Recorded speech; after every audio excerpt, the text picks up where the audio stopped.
Bismillahirrahmanirrahim. Greeting to everyone. Assalamualaikum warahmatullahi wabarakatuh. I'm Mahmud Iwan Solihin from Faculty of Engineering, Technology and Built Environment, UCSI University, Ceras, Kuala Lumpur. Thank you for MACE and Cairo UTM for organizing this short talk every Monday mornings. Okay, MACE Malaysia Society for Automatic Control Engineers and Cairo Center for AI and Robotics UTMs. Okay, this Monday morning talk is normally short but meaningful for knowledge sharing session. Okay, hopefully we will have some benefit from this kind of talks. Okay, this is my outline of the presentation. We will talk about the concept of machine learning in the beginning to introduce before we go into the visual programming tools software, and I'm going to end my presentation with a demo using visual programming software which is called Orange software, and it is a free software, simple and easy to do for the machine learning model building. Okay, it will be useful actually if you want to, for example, teach fundamental knowledge in machine learning or initial building of the machine learning predictive model before we deploy into real application. Okay.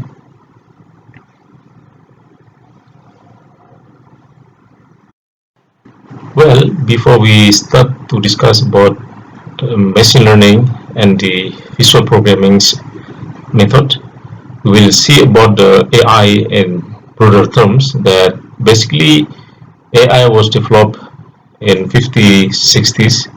Okay, the initial method of AI. Okay, so lately we have seen that the deep learning, okay, around 10-20 years ago, has shown us very successful in implementation, especially for image processing. Okay, and this success of DL rise up the popularity of machine learning and AI in general. So basically, machine learning is a subset of AI, and deep learning is a narrow subset for machine learning. And generally, common people will talk about deep learning, machine learning in general as AI, right? So an example of initial AI, which is not machine learning, is, for example, fuzzy logic, right?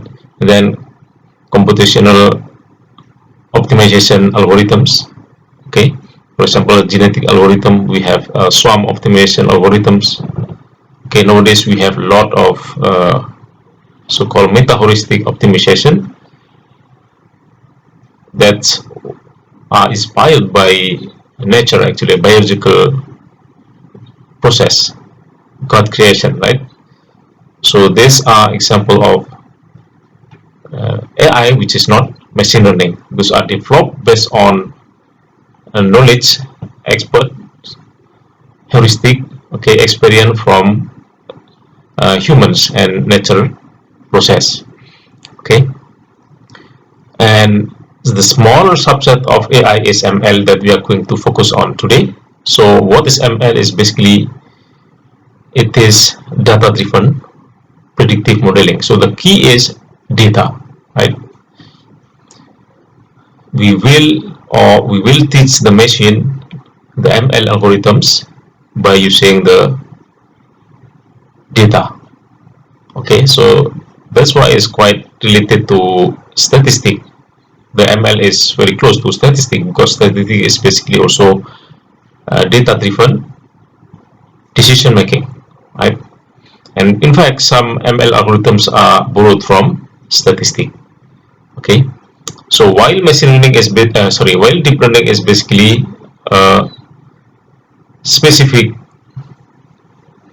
deeper neural networks. Okay, so one of the famous ML is neural networks, and deep learning is special case of more advancement of artificial neural networks. Okay, so as human acquire intelligence through knowledge, and we can get knowledge through learnings or training process to get the experience and so on. So the same thing for machine learnings. So it need to learn, it will acquire knowledge through training or learning process. So that is basically the general diagram for machine learning model process. Firstly, from the data, we get the data, we need to train the algorithms, okay, by adjusting the parameters, okay, set the or tuning the hyperparameters, and then we run the training process to get the optimized parameters of the machine learnings, okay, from the training set. So we split the data into some subset like training set, and then validation set, and then test set, okay, for evaluation of the model, accuracy of the models. Okay, and actually the most time consuming and tedious job in the general machine learning model building is basically feature engineering, feature extraction process, like including pre-process of the data and so on, so forth. So most data science works are basically in this area, right? While for the deep learning, we are not discussing more on deep learning, but I can say that in deep learning, basically this process in feature engineering are minimized or even automated. So that's mean from the raw data, we can get the final model, end-to-end modeling, that is in deep learning. Okay, but in ML we still need to do this, which is basically time-consuming process before we go all the data fit to the machine learning. Okay, and then after we obtain optimized model or trained model, ML model, then we can deploy into the real application to make a prediction. So we have a new data which is not used in the during the trainings, during the model building, and we have the new data, and then we apply the same feature engineering process, and then we do prediction to get the target. That is basically the deployment of the machine learning, which is which deserve another session of workshop or training and so on. Okay, we are not discussing on the deployment, right? So in the demo at the end of the session today, I will show you a bit on training and testing of the ML model.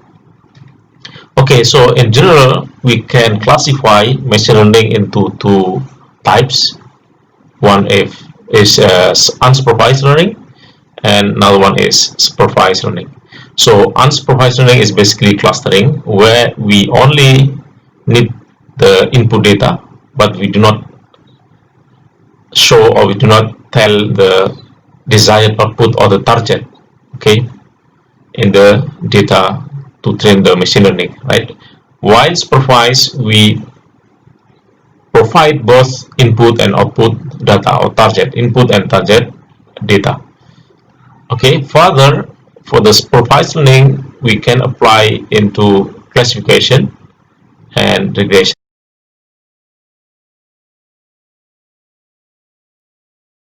Classification is basically the target or the output is label or class, right? So that means the ML will be predicting class label.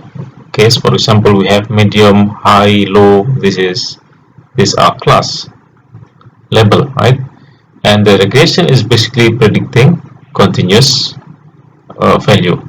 For example, predicting car price.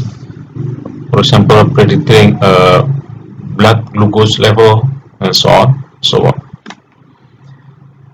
All right. So this is the ML maps basically. Okay, so we have also, I think it's not shown in the previous slide, we have also actually reinforcement learning apart from supervised and unsupervised. Okay, And then just now we see that in supervised we can have regression and classification. Okay, for the supervised we see, like for example, neural networks. Okay, we have spot vector machine, we have k nearest neighbor, logistic regression. The name is regression, but actually for classification, okay, a bit misleading names, naive Bayes, and so on and so on. And the most fundamental supervised ML is basically borrowed from statistic, which is linear regression.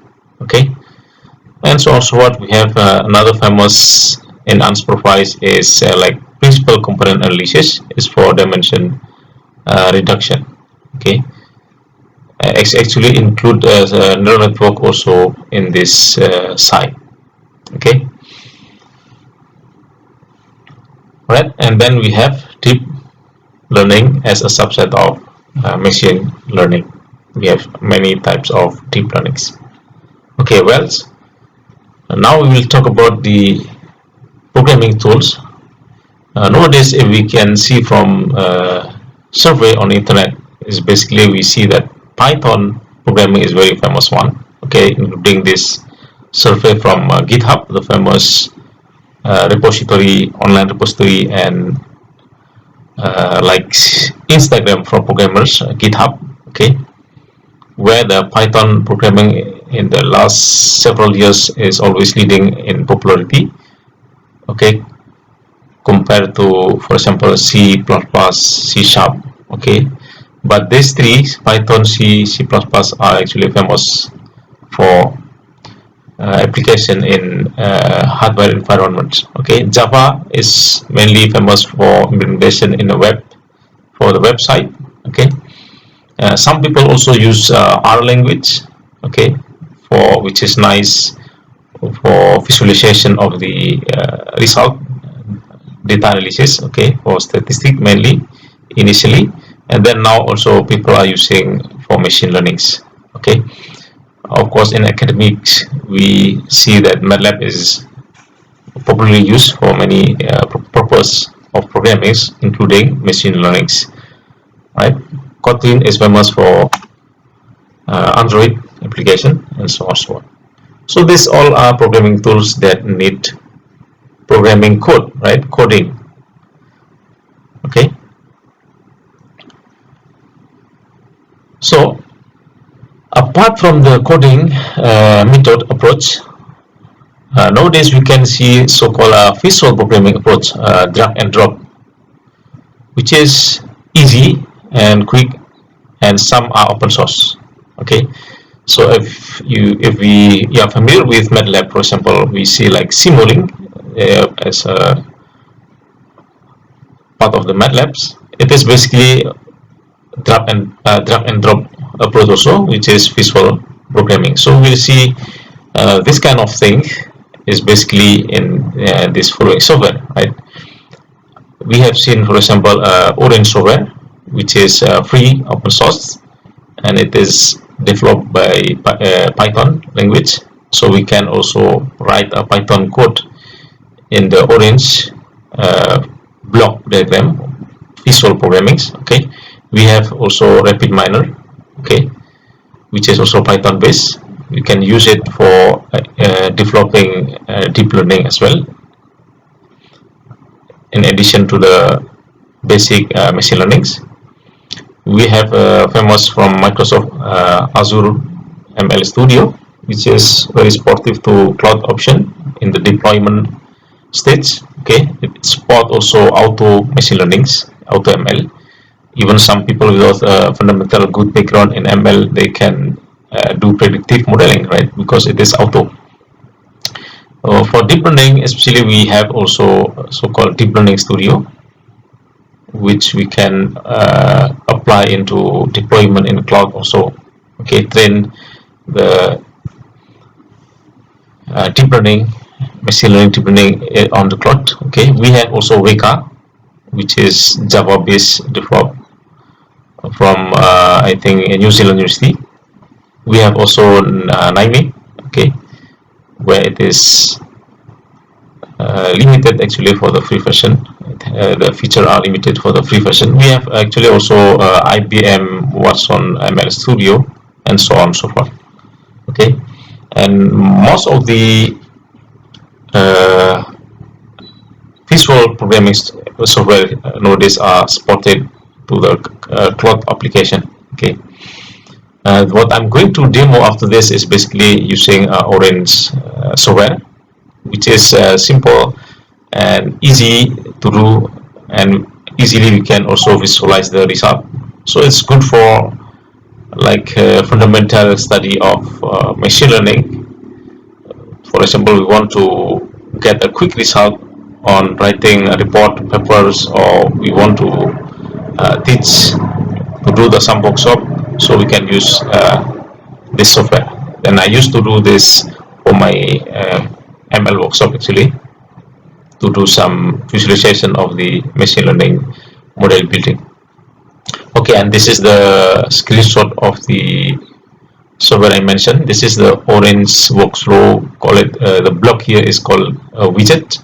So widget workflow, and then we have this RapidMiner environment. We have NIME, we have Weka, we have Azure ML Studio. So the appearance of this visual programming tool are quite similar, right? Each other, that we need to connect one block to another to get from the data into the prediction output, the analysis, visualization, and so on, so forth.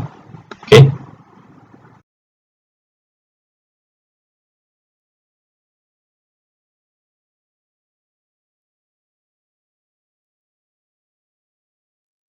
I think this is end of my part of the presentation.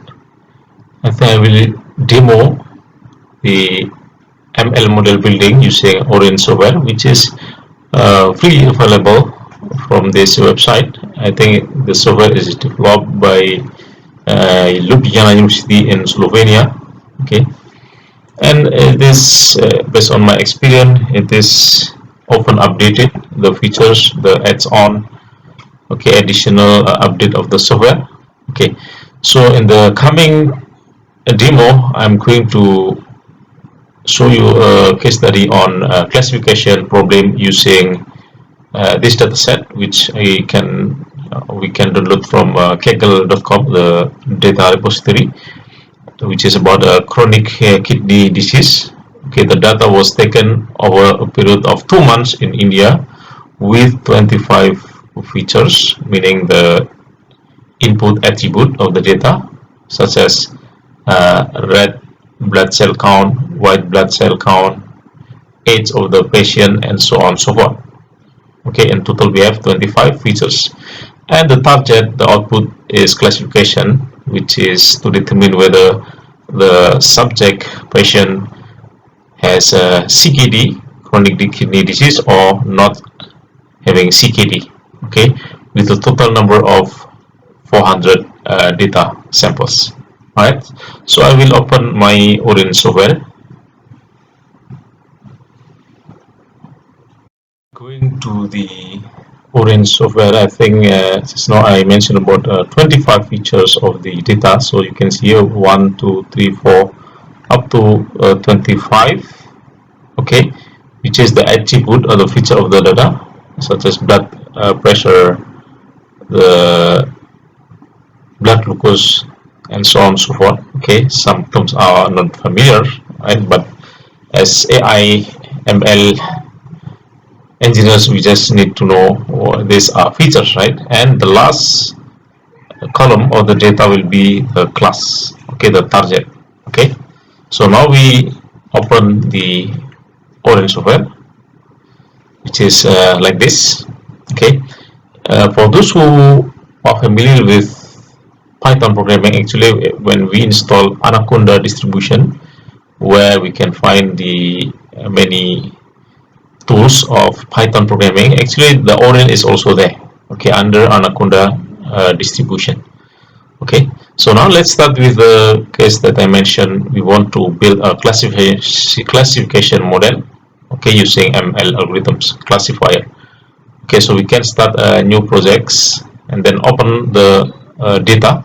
So we can click this Okay, you can drag here, or just double click, or not double click, I mean click. Okay, or you can right click and then see this list, or you can search, right? Okay, now we want to open the data I downloaded before, so it is in CSV file. So see here, the data is here, I downloaded from Kaggle website, and this is CSV file. Okay, just open. So basically, this widget can load some basic Excel file. Okay, tab file. So the built-in data from the orange is actually this one, like housing tab, Irish data, which is famous for classification. Okay, and some other data. All right. Okay, so now sometime we need to set this properly. Sometime it is loaded automatically by the orange.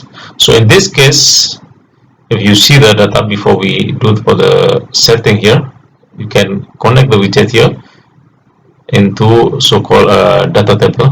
Okay, then click here.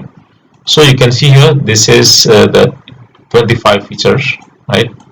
Age, blood pressure, and so on and so forth. Okay, and this is just ID number 0, patient number 1, 2, 3, 4, and so on. Okay, and this is the target. So the first month is actually the data here is chronic disease, having chronic disease, and the rest is no chronic disease. Okay, so we can check the information about data by using data info.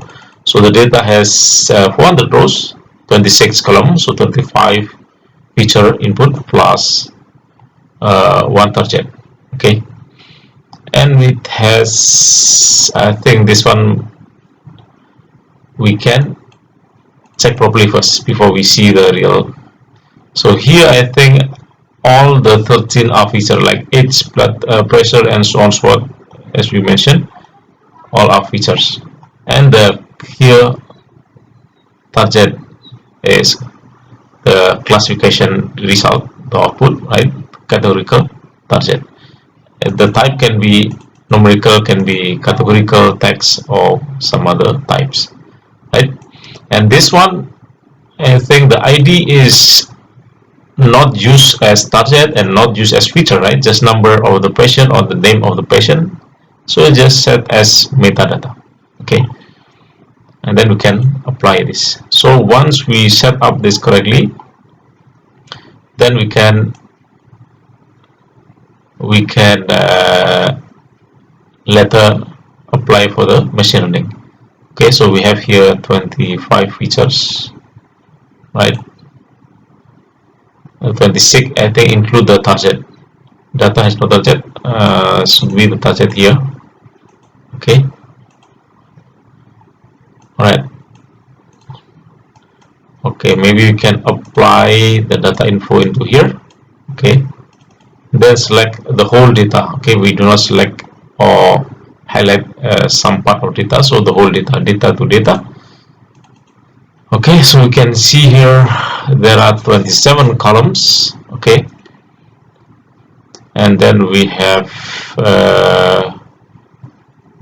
two outcome, categorical outcome, it is CKD and not CKD. Okay,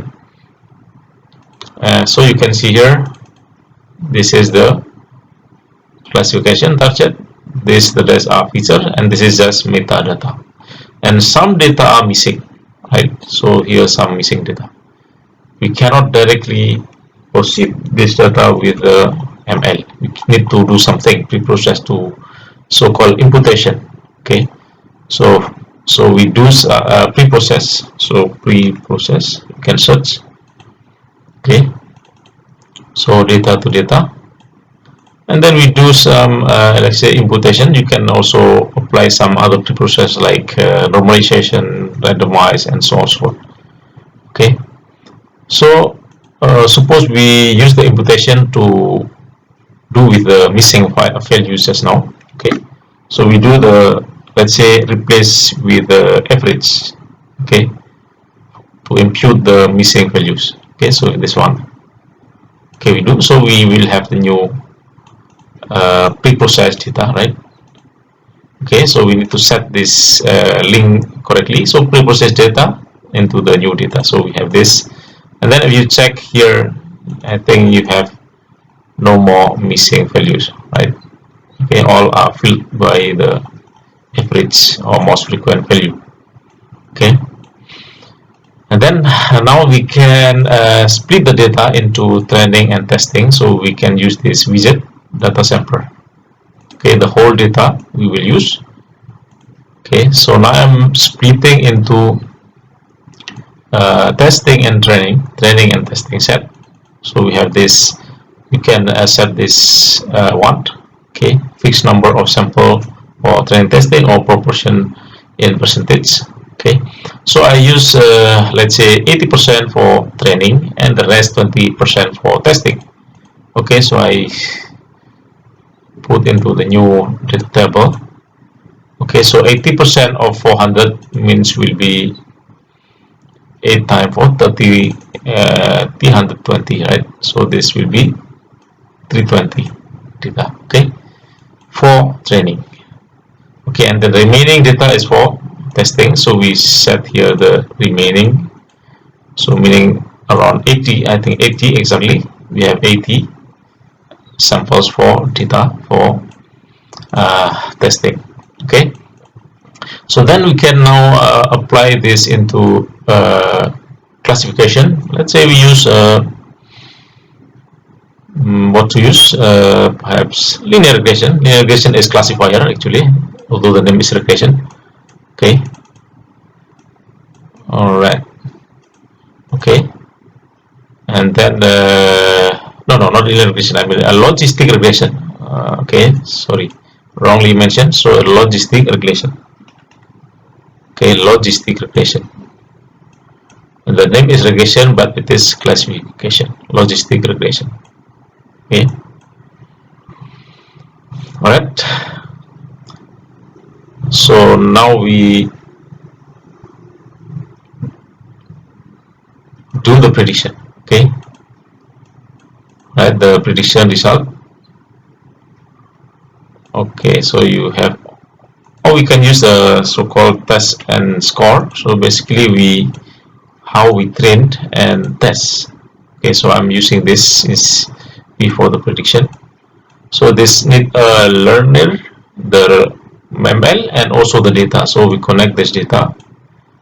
Okay, so the whole data is for the training. Okay, and also we connect this to see or to tell that this will be for the testing. So this data is for tests. So we indicate through this link. Okay, this data is for tests. Okay, and then we open this. We can select whether to test on trained data or test on test data. Okay, and then we can see the prediction. Okay, and also since we are using classification, we are doing classification, so we can see the confusion matrix. So now I'm doing test on trained data with the logistic regression. Okay, so the result is here. Classification accuracy is 0.997, which is very high, right? So you can see the only one data is misclassified. Okay, and then if we see on the test, so the accuracy is slightly decreased, 0.95, which is out of 80 on testing data, we have 3 plus 1 misclassified, 4 misclassified.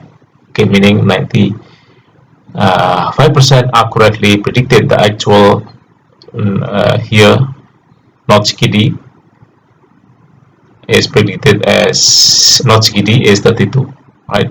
So this diagonal element is actually the correctly predicted value. Okay, all right. If you want to compare, let's say we use another ML algorithm. So this is actually about the data.